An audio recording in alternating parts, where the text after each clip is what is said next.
महाराष्ट्र के जालना से 1 साल पुराने हत्या के मामले में पुलिस को बड़ी सफलता मिली है। पुलिस ने इस मामले में मुख्य आरोपी को गिरफ्तार कर हत्या की पूरी साजिश का खुलासा किया है। बताया जा रहा है कि मामले की गुत्थी तकनीकी साक्ष्यों, गुप्त सूचना और डीएनए रिपोर्ट की मदद से सुलझाई गई। जानकारी के अनुसार 22 सितंबर 2025 से श्रद्धेश पवार लापता था, जिसके बाद परिजनों ने उसकी गुमशुदगी की शिकायत दर्ज कराई थी। जांच के दौरान पुलिस को पता चला कि श्रद्धेश और आरोपी अविनाश वाघमारे के बीच करीब 1 लाख रुपए के लेनदेन को लेकर विवाद चल रहा था।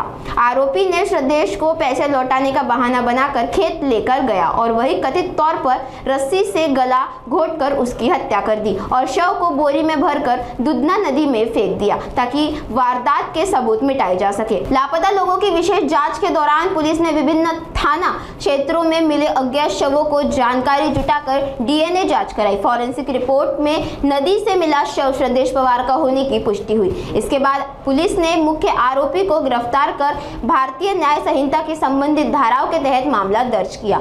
मामले की आगे की जांच जारी है।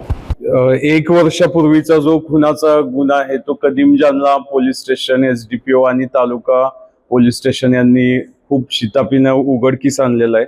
यामध्ये एक 22/9/25 रोजी मिसिंग तालुका पोलीस स्टेशनला दाखल होती। त्या मिसिंगचा तपास करत असतानाच तसेच कदीम जालना पोलीस स्टेशनमध्ये एक गुन्हा दाखल होता 119(1) BNS। त्यामध्ये जो आरोपी अटक होता त्याने ह्या गुन्ह्याची कबुली दिली की जो मिसिंग पर्सन आहे त्याचा खून त्यानं 1 वर्षापूर्वी म्हणजे सप्टेंबर 25 मध्ये केलेला आहे आणि ती डेड बॉडी दुधना नदीमध्ये टाकलेली आहे।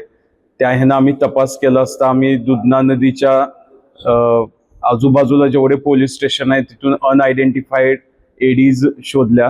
त्यामध्ये अंबड पोलीस स्टेशनला आम्हाला अशी एक एडी मिळाली की जो मिसिंग पर्सन आणि त्याच्यामध्ये साम्य दिसून आलं, म्हणून आम्ही त्याचा डीएनए ऑलरेडी पाठवलेला होता।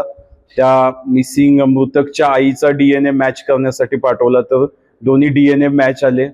तोच मृतक आहे याची खात्री पटल्यानंतर आम्ही तालुका पोलीस स्टेशनला आता 103 नुसार 238 BNS नुसार गुन्हा दाखल केलेला आहे। आणि हा गुन्हा जो मृतक आणि जो आरोपी आहे यामध्ये पैशाच्या देवाणघेवाणीवरून वाद चालू होते 1 लाख रुपये, त्याच्यामुळे हा घडलेला आहे।